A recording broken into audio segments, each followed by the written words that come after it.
Para los tiempos que corren, para el medio ambiente en que estamos involucrados, porque yo quiero decirle que la iglesia no está ajena a lo que pasa en nuestra sociedad.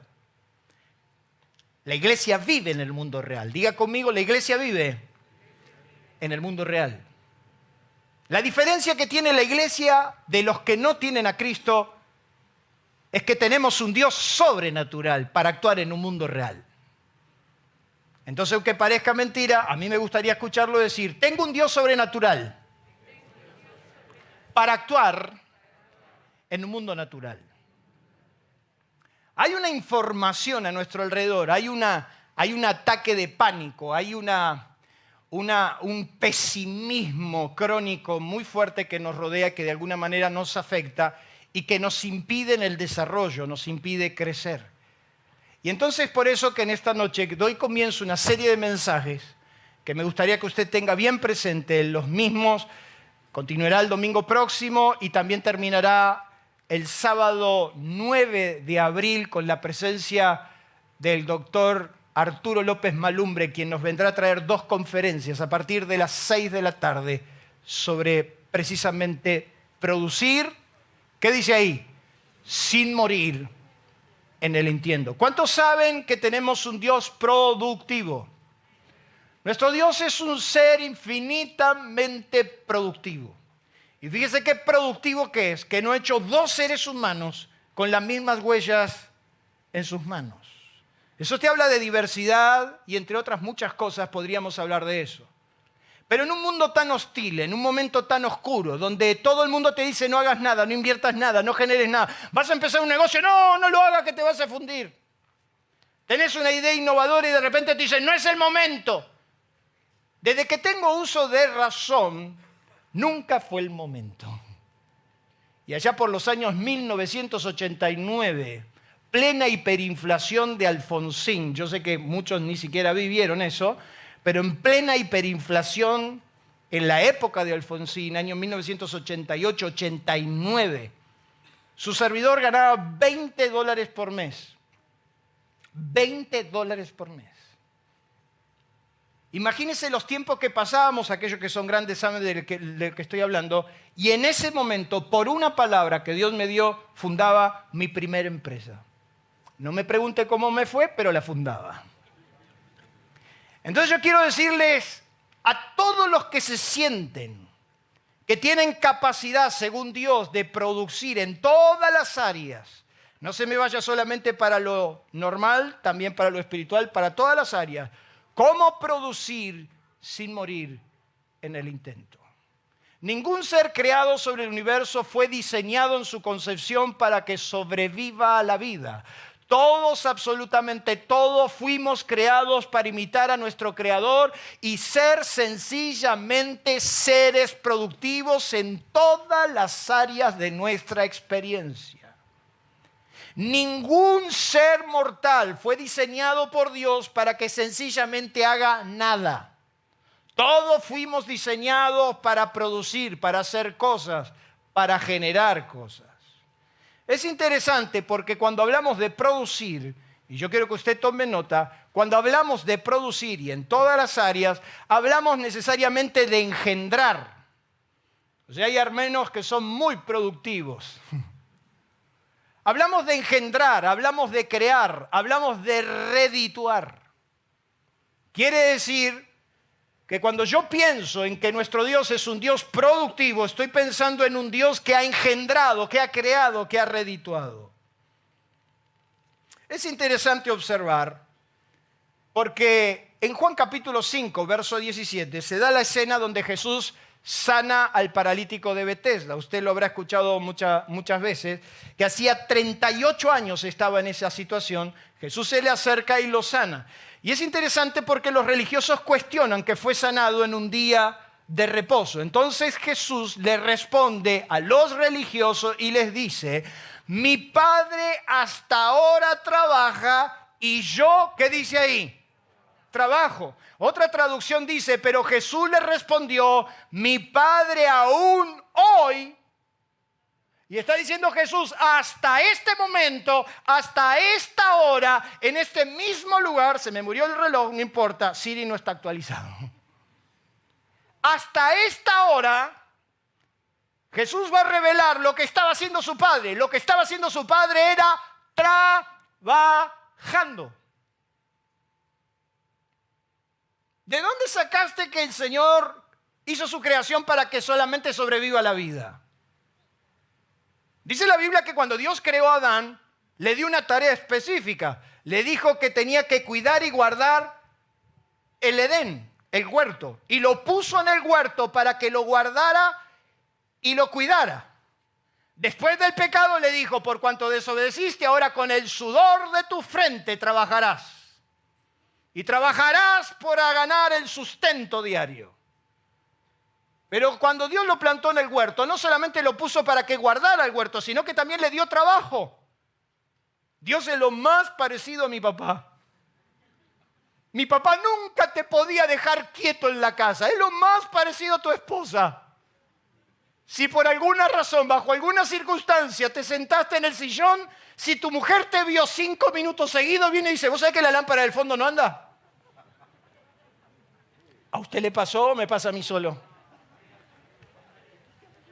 Dice la Biblia que cuando Dios lo puso a Adán en el huerto, le dijo a Adán, ponele nombre a todos los animales. Y dice la Biblia que Adán le puso el nombre a todos los animales. O sea que siempre tuvo trabajo. Cuando yo terminé mi primaria, mi papá me sentó y tuvo una charla muy interesante conmigo. Me dijo, hijo, la carrera que quieras, papá te va a dar lo suficiente para que la tengas. Y usted ya lo sabe. A lo que añadió, porque dije hasta ese momento estaba buena la charla, me dijo a lo que añadió y me dijo, pero te voy a decir una sola cosa. Si te llevas una materia, te vas a trabajar de día y a estudiar de noche. Y si no querés estudiar, te vas a trabajar porque en esta casa vagos no alimento. Fíjese qué traumatizado que quedamos, ¿verdad? Jesús está diciendo, miren señores, mi Padre hasta ahora está trabajando. Jesús está denunciando la improductividad de los religiosos que les aclara que en esencia ese Dios que tanto hablaban pero que poco entendía es un ser creador productivo y que jamás estaría de brazos cruzados, hasta hoy está produciendo. Dios así lo diseñó al hombre. Es interesante porque estos se enojaron porque lo había... Dice que se enojaron y querían matar a Jesús porque lo había hecho en un día de reposo. O sea, estos improductivos se enojaron con los que producían. Ellos nunca sanaron a nadie. Vino uno que lo sanó y le cuestionaban porque sencillamente lo había hecho en un día de reposo.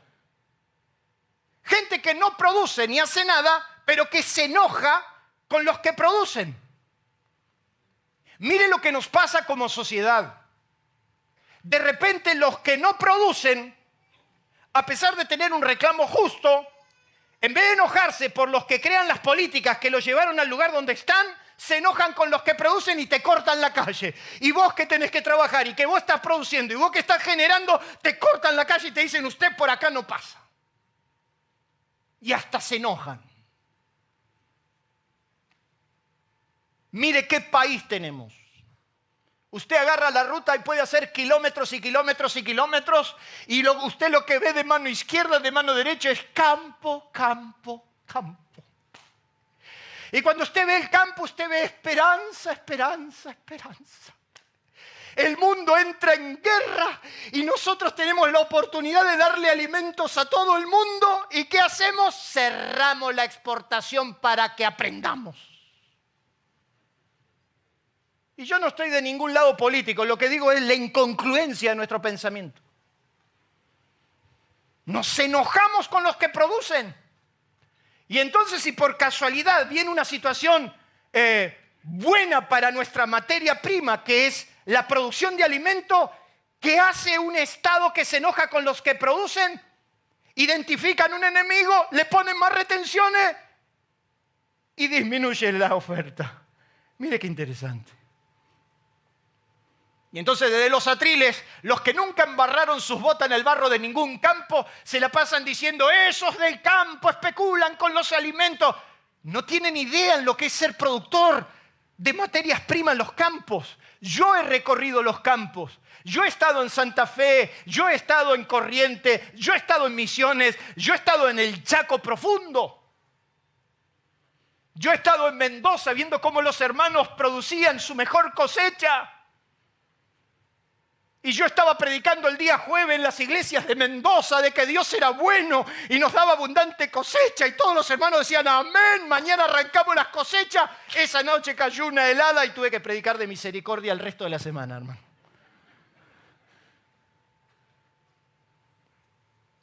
No tienes idea lo que es producir. La Biblia dice que el sembrador espera el precioso fruto de la semilla y aguarda con paciencia para que venga, y de repente cuando está la cosecha ahí, a flor de sus narices, sube una hisoca, se la come, viene una tormenta y se la lleva. Jesús no podía entender cómo estos seres improductivos no les llamó la atención que el paralítico estaba sanado. En vez de decir, mira, yo no sé cómo sucedió, pero este tipo estaba postrado, ahora está sano. Se enojaron porque en el día de reposo no era lícito tomar su lecho. Y Jesús dijo, mi Padre, hasta hoy se levanta tempranito y trabaja todo el día. Qué serio que se me puso, no le está gustando este mensaje, ¿verdad? ¿Será porque tenemos una cultura que está apuntando para otro lado? ¿Será porque hemos cerrado el camino y no hemos entendido de que nuestro Dios, tu Dios, es un Dios productivo, que desea que sus hijos entiendan estos principios? No hacen nada y menos quieren hacer. Así decía mi papá cuando no queríamos ni levantar la mesa.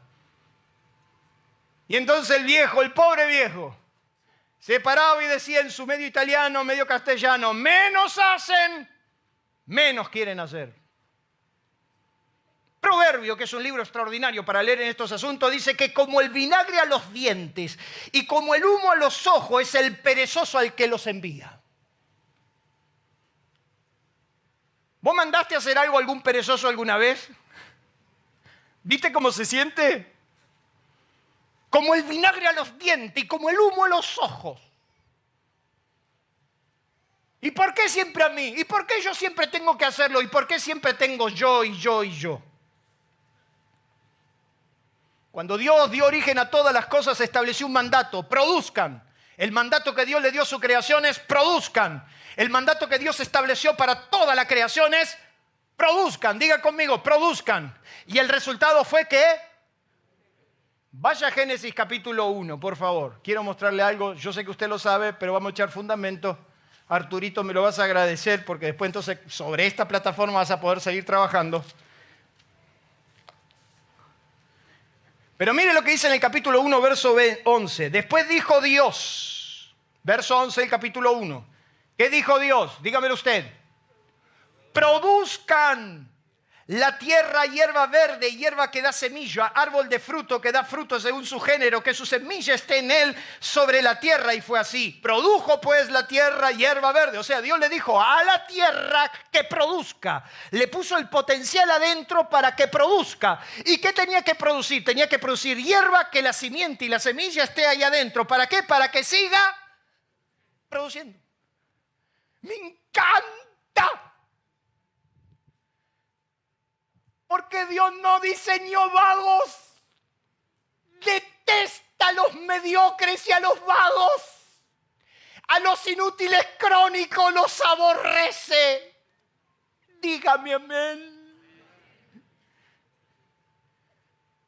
Y tenemos 4 generaciones de argentinos que nunca vieron a un padre trabajar.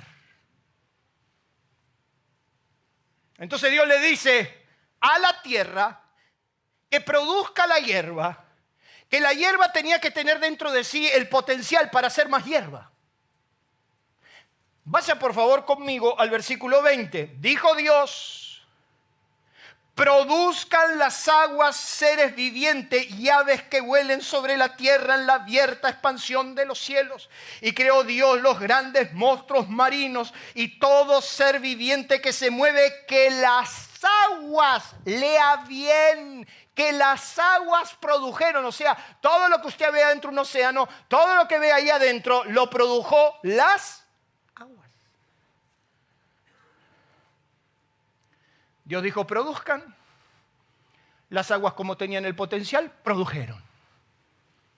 Entonces a Dios se le ocurre algo más. Vaya por favor conmigo al verso 24. Luego dijo Dios, produzca la tierra seres vivientes según su género, bestias y serpientes y animales de la tierra según su especie. Y fue así. O sea que todos los animales que usted ve, ¿quién lo produjo? ¿Quién lo produjo? La tierra. Todos los animales que ve dentro de los mares, ¿quién los produjo? Los mares. Todas las plantas y todos los árboles que usted ve, los produjo la tierra. Dios le dio una orden a la tierra y la tierra los creó porque adentro tenía el potencial. Ahora es interesante, mire lo que dice ahí. Porque la tierra, los mares y el hombre debían producir porque Dios puso el potencial dentro de sí para que produzcan y cumplan con su propósito. Quiere decir que si Dios te mandó a producir, adentro tuyo te metió potencial.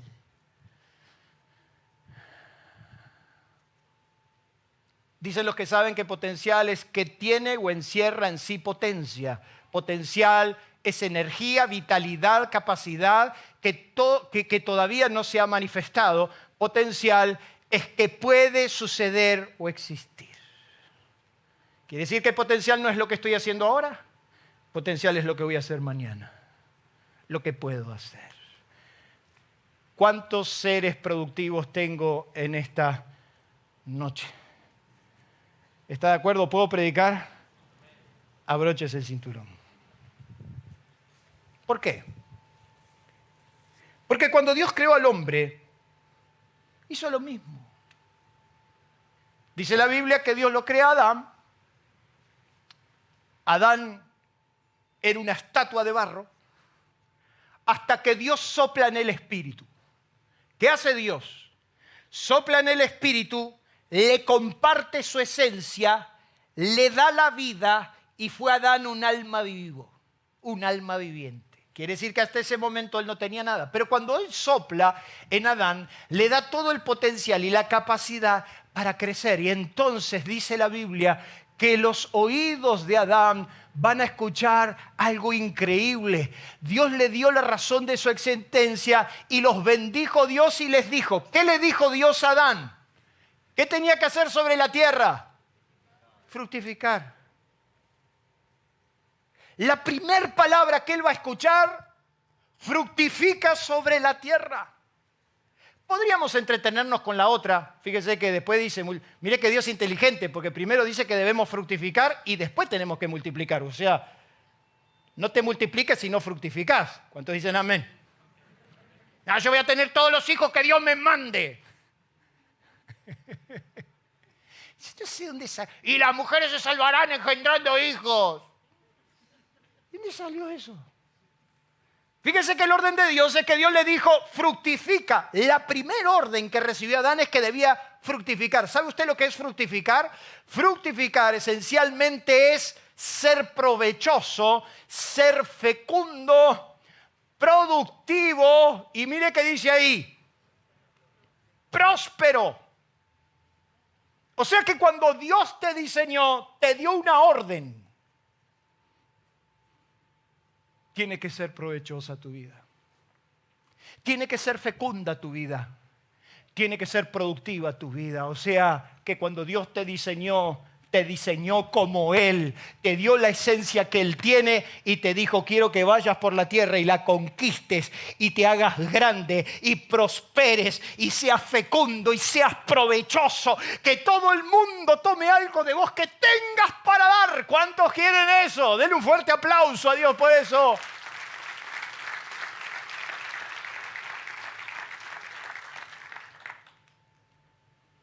Dios le dijo al hombre que debía ser próspero en la tierra. A Dios le encanta tu prosperidad. A Dios le fascina tu crecimiento. Y para eso tendrás que trabajar duro. Esa es la parte que no te gusta. Estamos frente a un problema cultural, señores, y por eso se me están poniendo tan serios. Si no es la iglesia de Cristo a la que batalle contra este problema cultural, ¿quién lo va a hacer? Vivimos en una mentalidad de cualquier cosa sirve. Vivimos en una mentalidad donde no te esforcés, no haga nada, total lo vas a lograr. No es así. Dios quiere que seas provechoso. Dios quiere que seas fecundo, seas próspero, crezcas. Pero ¿cómo hacerlo? Y si usted me deja terminar este mensaje, se va a enterar. Y el del domingo que viene. Porque el domingo que viene voy a continuar. Es interesante.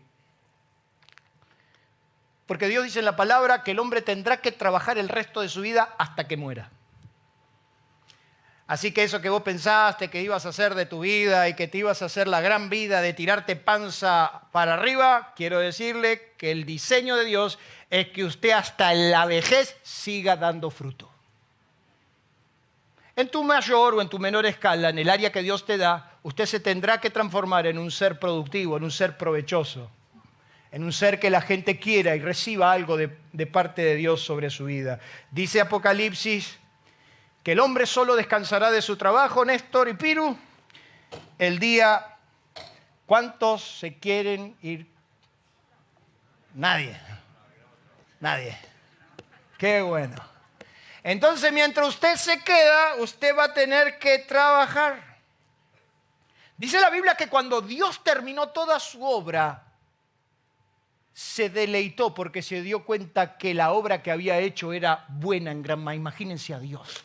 Dios como un ser creador creó todo, miró las plantas, miró los animales, miró la creación perfecta, lo miró a Adán, lo vio tan próspero, tan provechoso y dice la Biblia que él se deleitó porque se dio cuenta que lo que había hecho era bueno en gran manera, era buenísimo, no era bueno, era buenísimo. Y lo segundo que hizo Dios es descansó. Después creó la mujer y no descansó ni Dios ni el hombre, pero descansó.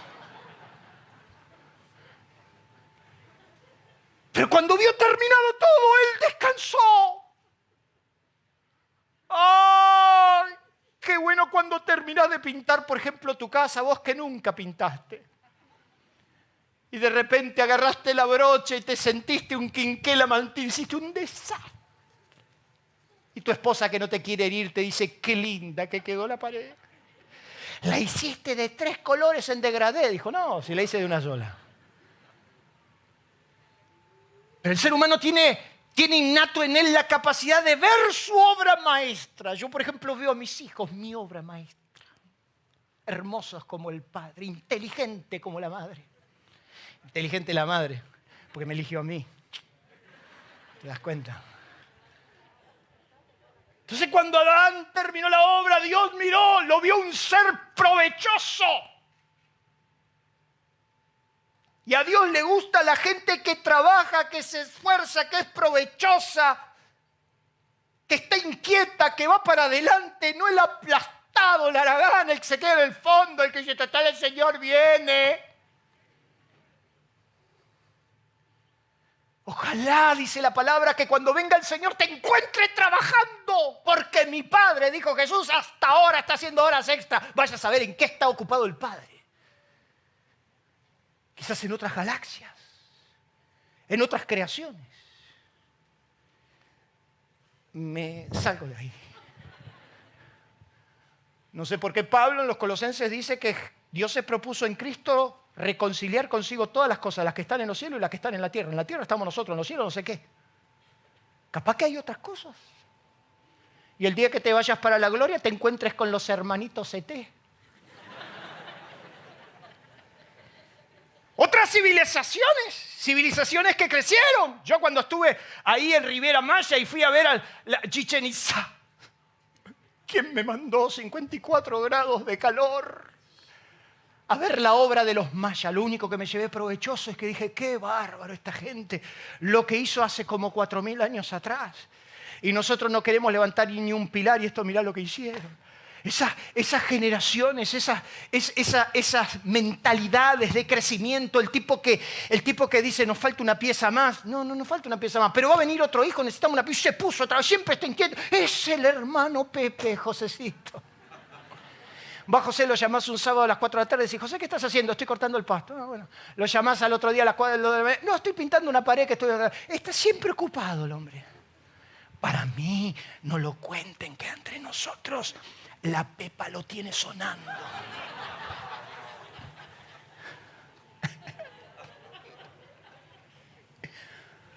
Dios le planteó al hombre una superación constante. Le dijo que sea provechoso, que sea fecundo, que sea productivo, que no sea un quedado, un quieto, un haragán, uno que espere que otro haga el trabajo por él. No, Señor. Todos los discípulos que Jesús llamó, todos estaban trabajando. Leví estaba en el cobro de los impuestos, desgraciado. Pedro estaba pescando, el otro estaba arando. Los hombres que Dios usa son hombres productivos. Y en la antigüedad se creía que había que dejarlo todo por servir al Señor. Y entonces me decía el pastor, qué bendición, los jóvenes están todos los días en la iglesia. Y yo decía, qué bendición, estos no estudian, no trabajan, no hacen nada. Esto se está poniendo lindo, Jorge. Cualquier mensaje que apunte a otra cosa no solo va en contra del origen mismo de las cosas creadas por Dios, sino que habla de la insatisfacción de Dios por una creación que no ha entendido su mensaje. Lo que no produce, lo que no prospera, lo que no te desafía ni te lleva a la superación, lo que no te confronta con tu propia mentalidad mediocre y te hace abandonar malos hábitos, lo que no te pone contra la pared y te hace reaccionar, no es Dios.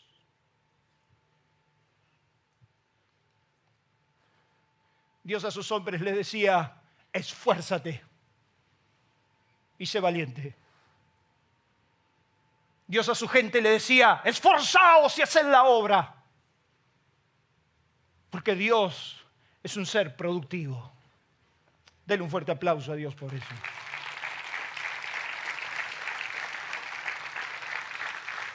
Entonces en esta noche arranco hablándoles de estados y resultados que evidencian improductividad. Estados y resultados que evidencian lo contrario. Lo primero que le puse ahí es un estado de ocio consumado, una actitud pasiva. Y está difícil la cosa.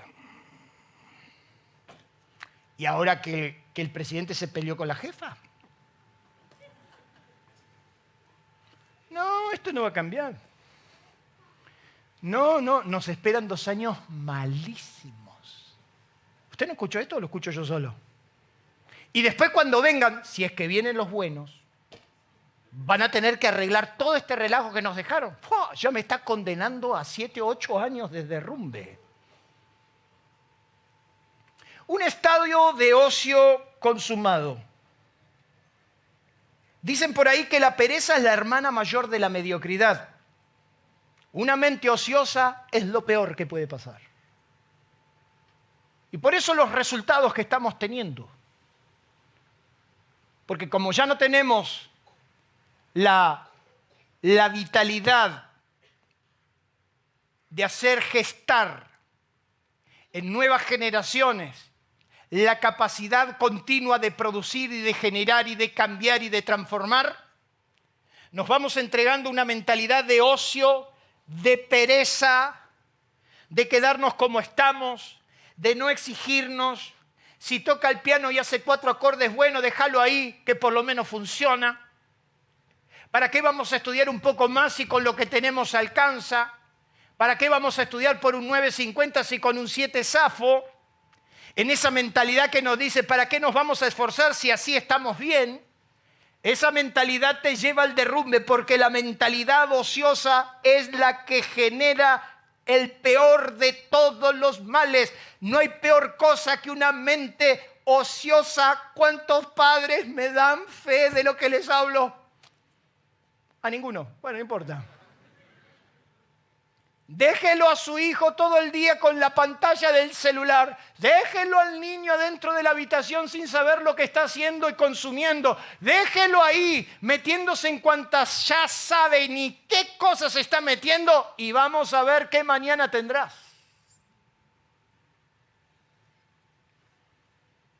David era un varón de guerra. David era un hombre que iba a la guerra.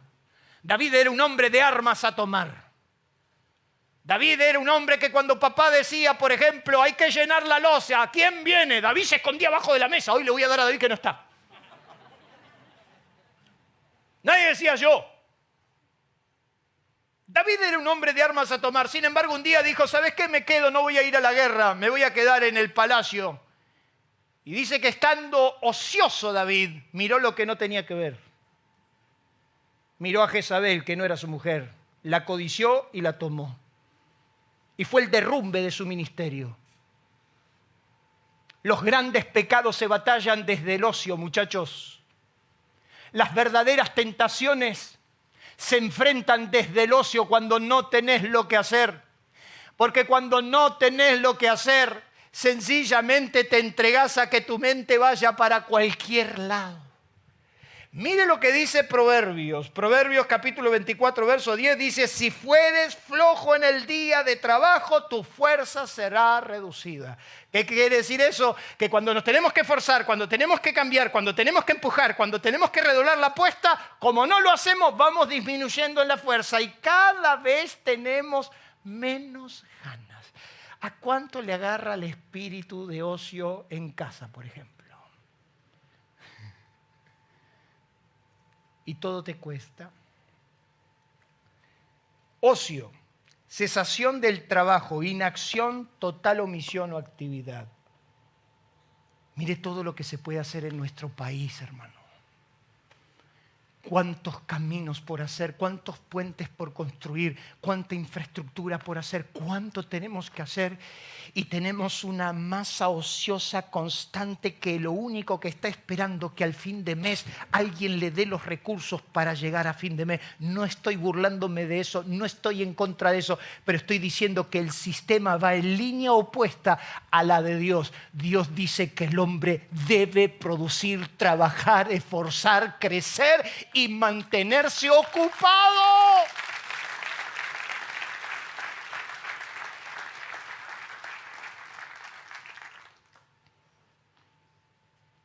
Hay gente que le sobra mucho el tiempo, Jorge.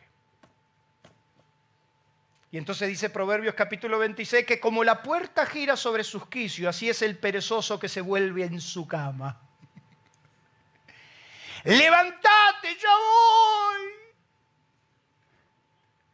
Tenés que salir, la reunión es a las 4 menos 5, ya voy. Y encima se levanta de mal humor porque lo despertaste. ¿A cuánto le pasa eso? Jamás tuvimos un despertador en casa. Jamás. Porque papá se ocupaba de despertarnos a todos. Papá a las 5 de la mañana arrancaba con la crónica de la tapa de la pava llena de sarro. No sé qué le pasaba a mi viejo. Pero a las 5 de la mañana usted sentía plan, plan, plan, plan, plan. Se ponía a limpiar la pava que se llenaba de sarro. No tenía mejor horario que hacerlo a las 5 de la mañana. Y entonces le pegaba con un palo, con un martillo, con lo que fuera para que salga el sarro. Y a las 6 de la mañana arrancandonga. ¿A qué hora se levanta? Y encima nosotros dormíamos todos en la misma pieza, hermano. Teníamos cada uno una pieza. Y si vos tenías que entrar a las 8, el otro a las 7, el otro a las 6, era lo mismo. Todos nos teníamos que levantar a las 5. Pero dice la Biblia que el perezoso gira como la puerta alrededor de sus quicios. El perezoso toma con la mano, la pone en el plato, pero se cansa de llevarla a la boca. Todavía está esperando que mamá le haga el avioncito. Y ahí está la mamá que dice, pobre nene, todavía le seguís haciendo el desayuno, tiene 26 años. A lo que la madre me responde y me dice, ya no se lo voy a hacer más. Bueno, pero hacémelo a mí. El perezoso mete la mano en el plato y ni siquiera se la quiere llevar así en la boca. Un estado de ocio consumado. ¿A dónde vamos a ir? Harvard determinó que para lograr el éxito en la vida se necesita un 85% de actitud y solo un 15% de recursos. Por eso nuestro país es rico en recursos y somos pobres. Porque si hay una mentira que tenemos que denunciar desde aquí mismo, es que es mentira que somos un país rico. No somos un país rico. Esa es la mentira más grande. Le preguntaron a uno de los empresarios más extraordinarios que tuvo el mundo, le preguntaron al inventor, al creador de Microsoft, le preguntaron a él cuál había sido el fundamento por lo que Estados Unidos se convirtió durante muchos años en la superpotencia. Y entonces este hombre, Bill Gates, estaba diciendo, miren, lo mejor que nos pudo pasar a nosotros después de la Segunda Guerra Mundial es que creímos que Japón nos superaba. Cuando nosotros creímos que Japón nos superaba, todo americano se puso a producir, a generar, a crecer, a estudiar, a trabajar, a esforzarse para ser mejor. ¿Sabe cuál es el problema que tienen ustedes los latinos? Nos decía. Es que ustedes se creyeron que son ricos. Y como se creyeron que son ricos, son pobres. El día que te des cuenta que no sos rico por lo que te rodea, sino sos rico por lo que producís, entonces seremos un país, una sociedad próspera. No está de acuerdo con este mensaje hoy, ¿verdad? No le gusta mucho esto, pero si puede, deme un aplauso.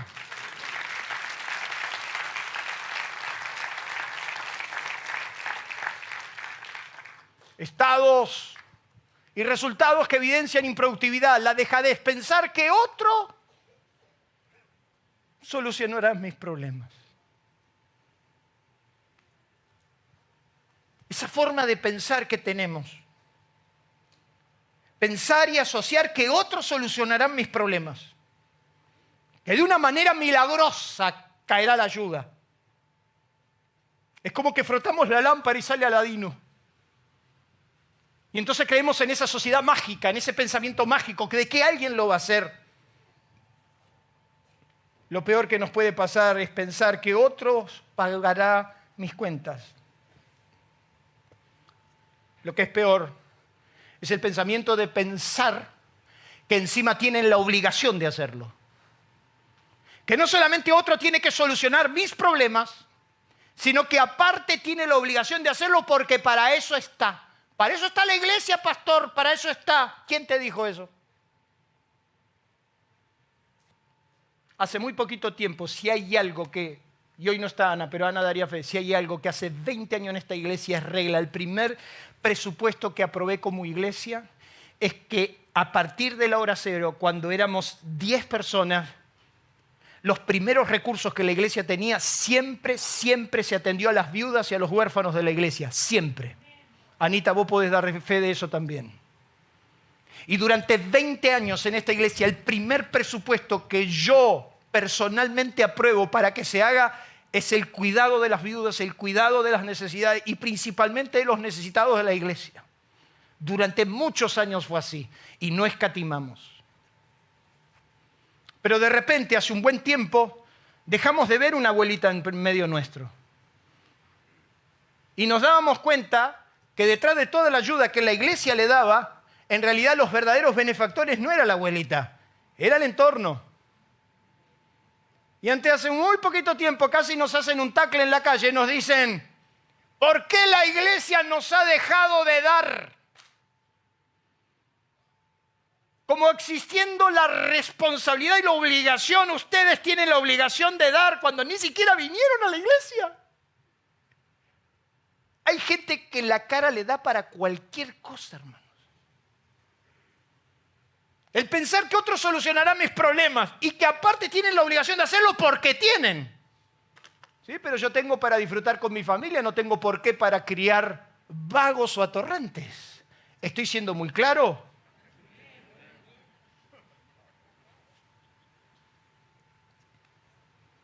Ese estado de dejadez llamado desidia, pensar que el otro va a solucionar absolutamente todos mis problemas y todos mis males, Quiero decirles que nadie hará por usted lo que solo usted debe y tiene que hacer. Jesús, hablando del reino de los cielos y diciendo cómo era el reino de los cielos, habló de las 10 vírgenes. En Mateo capítulo 25 dice que 10 vírgenes, el reino de los cielos es como 10 vírgenes que se dispusieron a prepararse para recibir precisamente al esposo que vendría a la medianoche. Y dice que las 10 agarraron las lámparas, pero las lámparas funcionaban con aceite. 5 de ellas eran prudentes y llevaron el aceite con las lámparas. Y 5 dice que eran así, insensatas, necias, diciendo, alguien me va a dar, no te preocupes. No te preocupes, de algún lado va a salir. ¿Usted no conoce esa frase? Que no estoy diciendo la frase real, ¿no? Siempre hay un abuelo, un padre, siempre hay alguien. No te preocupes, ¿para qué te vas? Dicen los uruguayos, ¿para qué te vas a calentar la cabeza? ¿Para qué? Y ahí lo ves con el termo y el mate a las 6 de la tarde pegando vuelta del perro alrededor de la plaza, como acá también. Y entonces nos volvemos maestros de las explicaciones. Y dice que estás prudente cuando escucharon, aquí viene el esposo, cargaron las lámparas con el aceite. Y mire que Jesús está diciendo que el reino de los cielos es semejante a esto. Cargaron las lámparas con aceite. Ese se esforzó, se preparó. Ese entendió que los padres le dieron la oportunidad de estudiar y entonces aprovechó para rendir cada materia. El padre lo banca y entonces mete materia, mete materia y mete materia. Sabe que si se recibe pronto, pronto tiene la carrera hecha.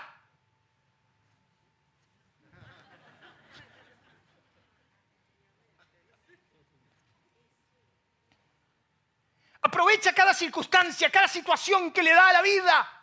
Aprovecha el momento, sabe que está soltero, todavía no tiene la mujer que le pide. Y entonces se compra un terrenito, hace un ahorrito, se va preparando para cuando vengan las épocas en las cuales no haya contentamiento. Entonces aprovecha porque hoy puede tener 2 trabajos, puede estudiar, puede trabajar, puede hacer todo. ¿O qué éramos? ¿Superman nosotros? ¿O Batman? ¿Que éramos anormales? Lo hacíamos. Yo me había puesto de novio en el año 89. Te prometí el mundo.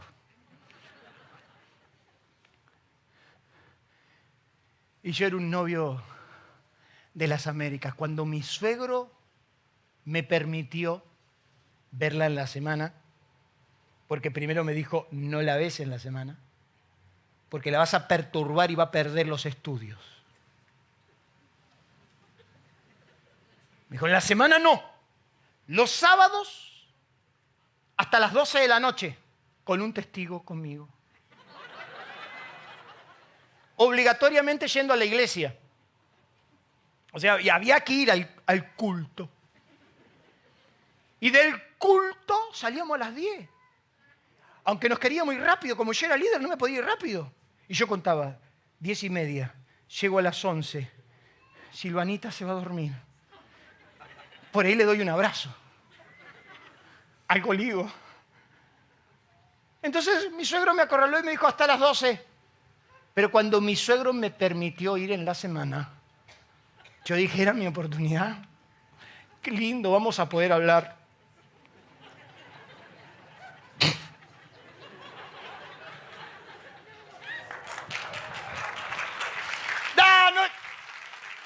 ¿Qué no tuviste de novio vos?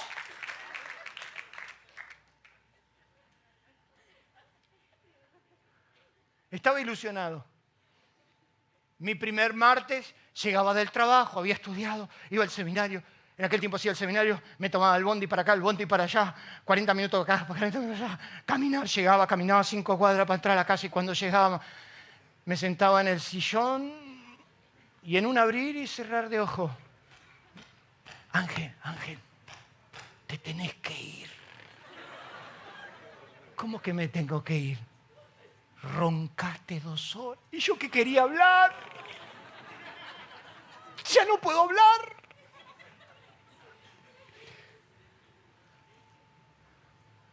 Trabajábamos, nos esforzábamos. Pero mi futuro me ocupo yo porque es mi responsabilidad. Y hasta la fecha, mañana a las 5 de la mañana mi despertador va a volver a sonar.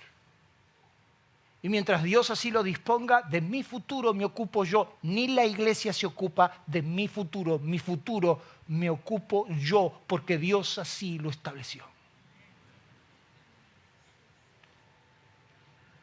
El pensar que el otro solucionaría. Entonces las insensatas dijeron, danos de ese aceite.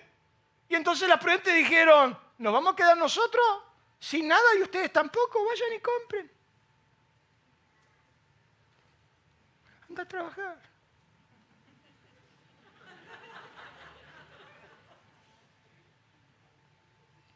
En un momento de nuestra vida ahí con Jorge estábamos en una iglesia donde eran todos espirituales y nosotros éramos los únicos carnales.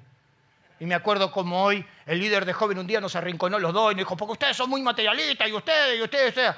A la semana se le fundió el auto. ¿Y a dónde fue el espiritual a pedir ayuda? A los carnales. ¿Cómo es la cosa? Somos carnales, pero somos buenos.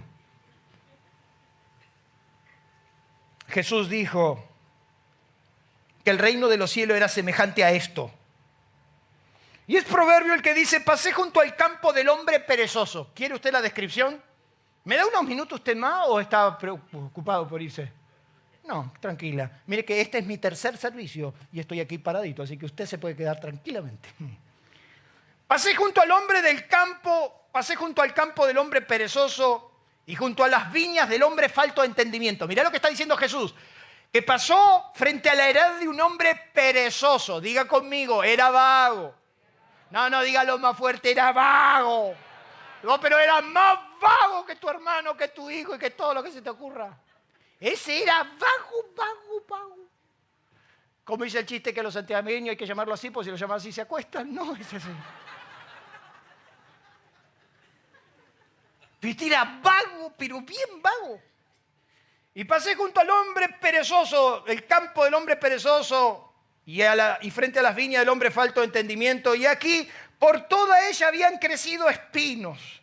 Ortigas habían ya cubierto su faz, y su cerca de piedra se había caído y estaba destruida. Miré y lo puse en mi corazón, lo vi, tomé consejo. Un poco de sueño, cabeceando otro poco, poniendo mano sobre mano, otro poco para dormir. Así vendrá tu necesidad y tu pobreza como un hombre armado, dice la Biblia.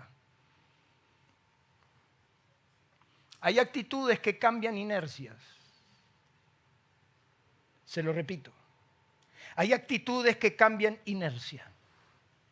Cuando me quedé sin trabajo, al otro día me levanté igual a las 6 de la mañana. Y me busqué algo que hacer. Le demostré a Dios que yo necesito estar ocupado, que deseo estar ocupado y que quiero producir. Y yo no te estoy ninguneando porque no tenés un trabajo fijo o porque no tenés trabajo. Yo te estoy diciendo que hay actitudes que abren puertas, hay actitudes que cambian sinergia. Cuando vos le demostrás a Dios que vos querés, que vos estás dispuesto para el sacrificio, entonces las ventanas de los cielos se abren y viene la bendición de Dios. ¿Cuántos dicen amén? Un poco de dormir, lo hago mañana, pero se está cayendo el techo mañana. Todavía no seas exagerada, mujer. Y vi que la cerca se le estaba cayendo, y vi que la puerta se estaba cayendo, y usted pasa por la casa y hay que ser como Tarzán, entrar con una liana, los yuyos altos, las paredes sucias, y el tipo está en internet, estoy buscando trabajo. Anda a cortar el pasto. Pero no tengo máquina, pues siempre tiene excusa. Pero no tengo la máquina, cortala con la mano.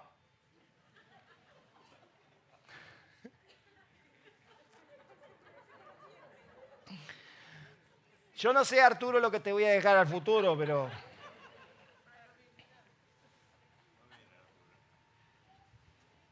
Así vendrá tu pobreza como hombre armado. Nuestro país. Bendito país.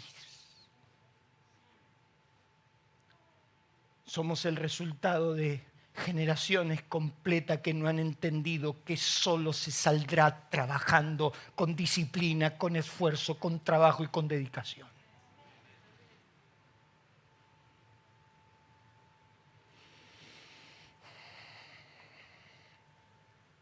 ciclos de rutinas repetidas, girar siempre en el mismo problema, los mismos males, las mismas recetas, las mismas consecuencias.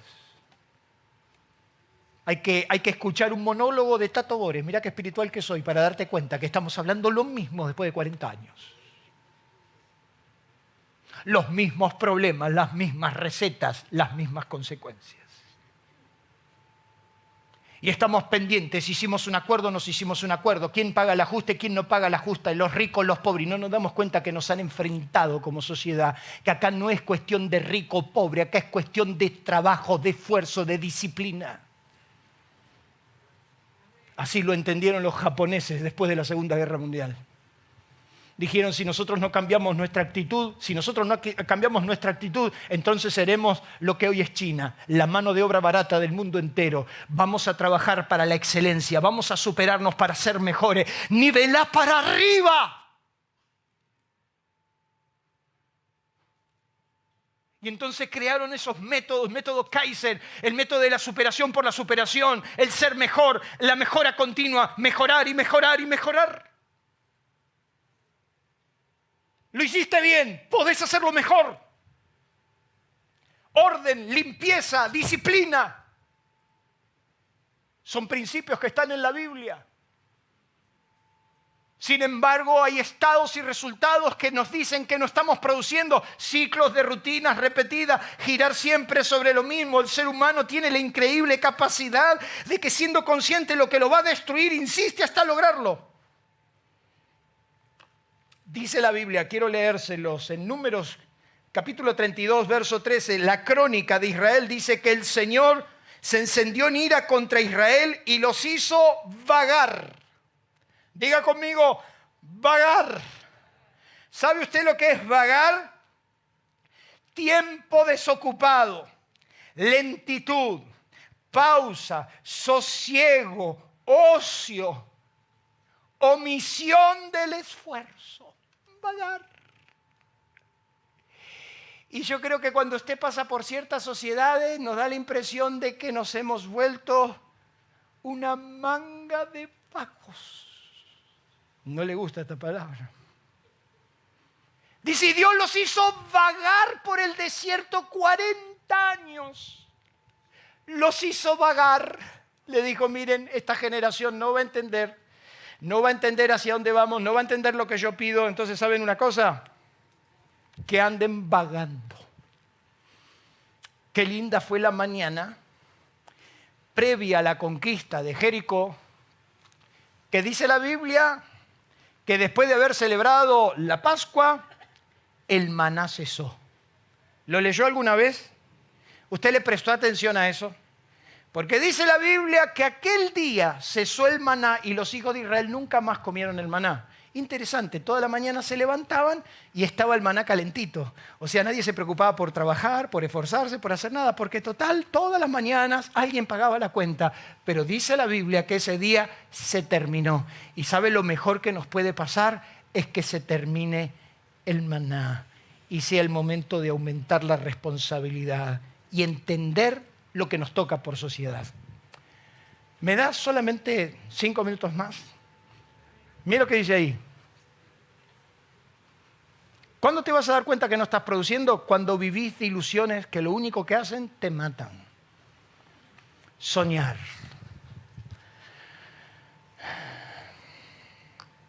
Dice Proverbios 21 que el deseo del perezoso lo mata porque sus manos no quieren trabajar. Vivís de ilusiones. Ay, cuando yo tenga el título. Cuando yo tenga el título como Lucas, entonces, ¿por qué no le preguntan a Lucas cómo le fue? Ah, si yo tuviera el trabajo que tiene Gustavo. Si tuviera el jefe que tiene Gustavo. Pero pregúntenle a Gustavo todo lo que tuvo que esforzarse por eso. Y siempre estás a un paso del abismo. Siempre.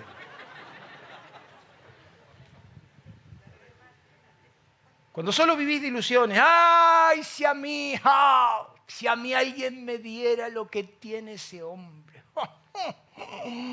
¡Ah, si a mí me darían. ¿Quiere que le cuente? A mí me encanta escuchar las historias de nuestros padres. Cuando ellos vinieron de Europa, Épola. Cuando ellos vinieron sin nada, eran tratados como brutos. Nadie les dio nada. Se hicieron la casa en plena luna de miel porque había que hacerse por lo menos un baño. El esfuerzo, el trabajo, y me gusta escucharlos. Nunca les fue fácil. No vivieron de ilusiones, vivieron de realidades. Porque una cosa es ser ilusionista y otra cosa es ser un hombre productivo. Una cosa es vivir del sueño y otra cosa es ir y trabajar por él. ¿Cuántos dicen amén? Termino en esta noche diciéndole que uno de los resultados más evidentes que hablan de tu improductividad son los malos pensamientos. Cuando lo único que pensás es solo el mal. Nos va a ir mal, vamos a terminar mal, este país explota. Mientras vos estás pensando que este país explota, que nos va a ir mal, hay hombres que están aprovechándose. Y como diría Carlos Slim, uno de los empresarios mexicanos más importantes del mundo,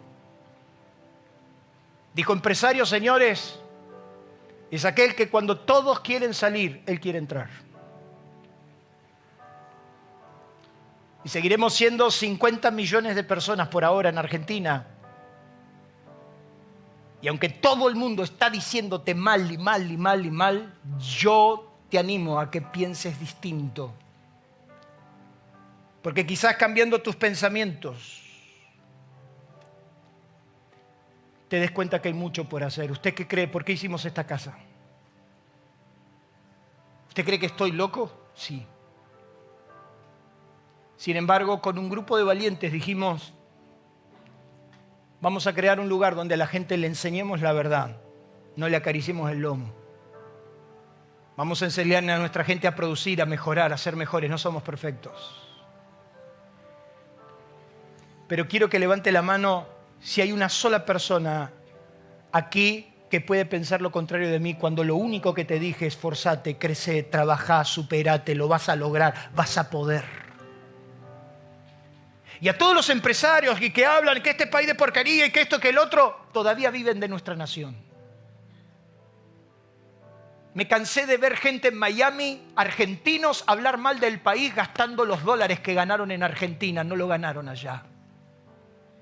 Y a mí no me vengas a contar cuentos de hadas porque no los creo. Porque con la misma boca que estás maldiciendo esta tierra, de esta tierra te saciaste. Y tenés la casa que tenés, el auto que tenés, lo que tenés. Y sin embargo, hablas mal. Con razón, yo no estoy criticando eso. Pero capaz que si tuviéramos un pensamiento mucho más positivo como sociedad, si nos sentaríamos en una mesa para ponernos de acuerdo, creo que es el momento de contarles que su servidor, junto a 3 más, fuimos llamados para una mesa de asesoramiento presidencial.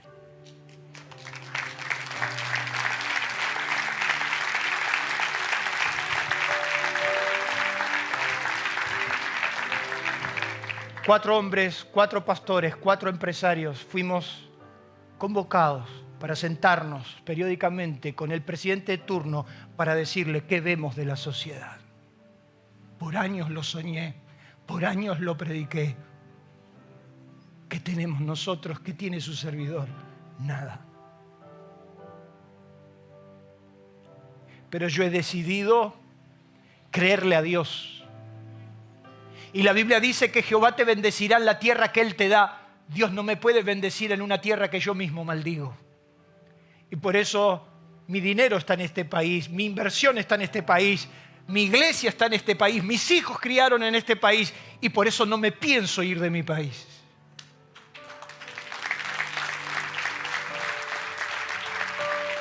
Claro que es difícil pensar bien. Pero la señal de tu improductividad tiene que ver con la desmesura inclusive de servir a Dios. Total, servimos a Dios y que el resto no importa. No, no es así.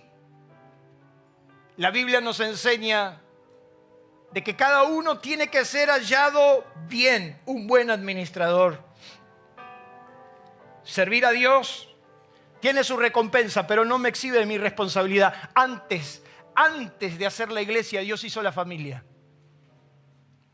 Antes de hacer cualquier cosa para Dios, lo primero que me fijo es si en casa estamos bien. Y no me refiero a tener dinero, sino que me refiero a estar en paz, a estar en bendición con mi esposa, con mis hijos. Y mucha gente, por servir tanto a Dios, se olvidaron de su verdadera responsabilidad. Dice Cantar, me pusieron a cuidar las viñas, plural, y mi viña, que era mía, descuidé. Fuimos muy buenos con lo ajeno, fuimos muy buenos con la obra de Dios, fuimos buenos administradores con el resto, pero ¿en casa qué? Dice que Pablo tuvo que corregir a muchos hermanos que andaban desordenadamente. ¿Y sabe lo que era desordenadamente? Que no estaban trabajando. Y entonces Pablo en 2 Tesalonicenses dice, porque escucho de muchos que andan desordenadamente, entremetiéndose en lo ajeno, viviendo de lo ajeno. Por lo cual les digo que el que no trabaja, que no coma. Porque yo mismo le he enseñado a ustedes cómo se debe conducir honradamente ganando el sustento diario. Tu desorden tiene que ver también con el producir mal y cobrar peor. Vaya a Hebreos capítulo 6, por favor, lo último. Hebreos. Si usted entiende esta palabra, su vida productiva va a cambiar. Mire lo que dice Hebreos capítulo 6. ¿Lo tiene? Verso 7. Porque la tierra que bebe la lluvia y que muchas veces cae sobre ella y produce. Mire lo que dice. Que la tierra que recibe la lluvia de Dios, ¿qué hace la tierra? Dígamelo usted. Produce. Y como produce hierba provechosa a aquellos por los cuales es labrada. Recibe, ¿qué cosa? Bendición de Dios. Pero la que no produce, la que produce espinos y abrojos, es reprobada, está próxima a ser maldecida y su fin es ser quemada. La tierra que produce bien es bendecida por Dios y la tierra que produce mal es maldecida. Por eso Jesús dijo, al que tiene, lo poco que tiene le será quitado y se le dará al que tiene más, porque ha producido bien. Ustedes, muchachos, chicas, hombres, ancianos, procure producir bien y Dios hará el resto. Es por eso que quiero dejarte 3 consejos finales. El primero, tus manos pueden cambiar tu destino. La Biblia dice que lo único que Dios puede bendecir es el fruto de tus manos. Cuando yo entendí esta palabra, lo primero que hice, fui a mi casa y empecé a orar por las puertas de mi casa, por las ventanas. Empecé a poner las manos, empecé a bendecir. Llegué a mi escritorio cuando era un empleado, me fui 10 minutos antes y empecé a orar por mi computadora, empecé a orar por todo. Empecé a orar por los catálogos de productos. Y le decía, Señor, que cuando yo muestre este catálogo, los hombres quieran comprarme. Yo no sabía mandar un mail y era el gerente de una empresa de telecomunicaciones. Otro día le cuento cómo llegó ahí. Y entonces vienen y me dicen, tenés que ir con Hewlett Packard a desarrollar el centro de cómputo de la UADE. Yo no sabía ni qué era. Sin saber lo que era un equipo, me fui a la UADE y en la puerta que está sobre la calle Chile. ¿Cuántos van a la UADE? ¿Hay alguno que vaya a la UADE? La calle Chile. Yo puse las manos ahí y dije, Señor, cuando yo entre acá, yo te pido que me ayudes porque yo no sé lo que es un centro de cómputo, pero lo vine a vender. Y entonces me encontré con la ingeniera de Hewlett Packard y me dice, ¿qué tal, ingeniero? Me decía, ingeniero. ¿Qué tal, ingeniero? Bien, ¿cómo le va? ¿Para qué iba a gastar tiempo en explicarle? Entonces dice, adelante, por favor. Y ahí entramos. Y yo tenía el catálogo que le había orado en la mañana. Era todo lo que tenía. Y me senté con el gerente del sistema y le dije, mire, nuestra propuesta es clara.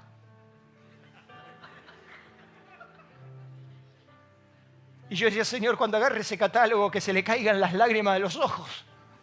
El hombre agarró el catálogo. Me dice, conozco el producto que usted representa. No tenemos duda. Este centro de cómputo se hace con tu producto. Su servidor desarrolló el centro de cómputo de Guade sin saber. El centro de cómputo que hoy está en la Guade lo desarrollé yo. AT&T en aquella época vino con una propuesta para quedarse con el 30% del mercado de las telecomunicaciones. ¿Sabe quién vendió todo ese centro de cómputo? Su servidor. ¿Sabe quién fue el primero en vender categoría 6? La primera obra que se hizo en categoría 6 en transmisión de datos fue el VAPRO, el Banco Provincia. ¿Sabe quién vendió esa obra? Porque Dios ha prometido bendecir el fruto de mis manos. Deja de agarrar la cuchara con gesto de maldición, agarrala con amor. Agarrá la sierra, Seba, mañana a la mañana y bendecila. Agarrá la tijera, Néstor, y bendecila. Agarrá tus instrumentos de trabajo. Eso que odiaste por año, cambialo y bendecilo. Porque lo único que Dios puede cambiar el curso de tu vida es con el fruto de tus manos.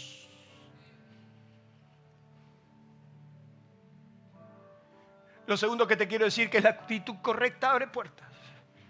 La Biblia dice, has visto hombre solícito en su trabajo, junto a los reyes lo encontrarás. Porque me vinieron a decir, queremos que sea parte de la mesa que se va a sentar con el presidente de turno para decirle cómo ves la cosa, las puertas que se pueden abrir para mí, para aliento, para todos. ¿Por qué?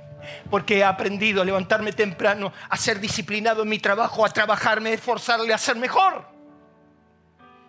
Y cuando le enseño esto, cuando les digo esto, cuando les quiero comentar esto, porque sé cómo funciona el reino, y hay gente que se enoja conmigo, sos muy exigente, sos muy detallista, sos muy esto, sos muy... Es las reglas del reino. ¿Querés prosperar según Dios? Tu actitud correcta abre puertas.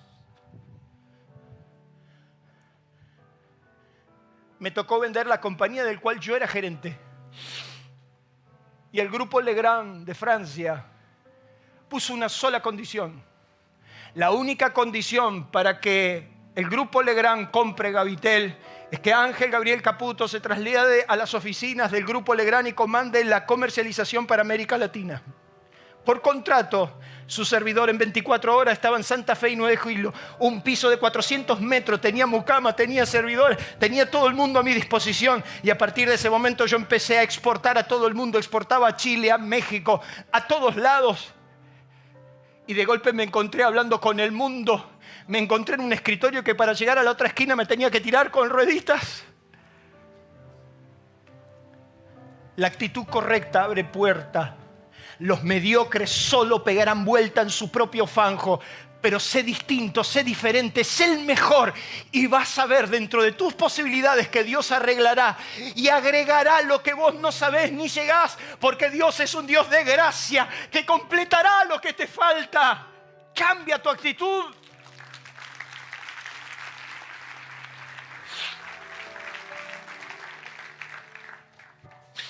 Si multiplicas, se te va a añadir.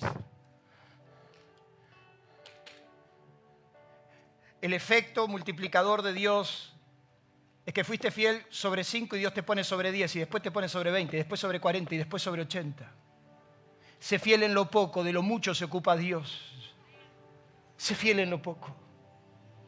En tu servicio a Dios, en la iglesia. Hay gente que quiere ministerio y no ha aprendido a lavar un baño. Hay gente que quiere responsabilidades, grandes responsabilidades, y no ha aprendido a lidiar con lo poco.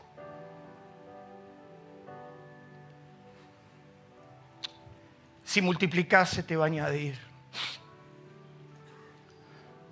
Este hombre, filósofo, responsable de la cultura china de esfuerzo y de trabajo hoy, hace muchos años atrás, antes de Cristo, dijo: si ya sabes lo que tienes que hacer y no lo haces, entonces, ¿qué dice ahí?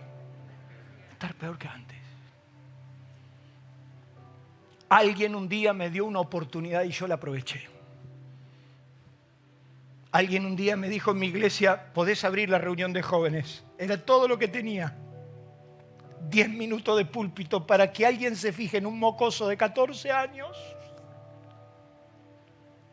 Alguien me dijo, te voy a dar para que abras la reunión. Y yo sabía que en mi iglesia los jóvenes no prosperaban, pero yo sabía que tenía 10 minutos. ¿Quién le da una oportunidad a un muchacho de 14, 15, 16 años? Pero esos 5 minutos fueron suficientes para que Dios mostrara su gloria y entonces mi ministerio despegó. Alguien un día me dio la oportunidad de trabajo y me dijo, quiero que trabajes de changarín. Y fui fiel. Y Dios hizo el resto. Si ya sabes lo que tenés que hacer y no lo haces, estás peor que antes.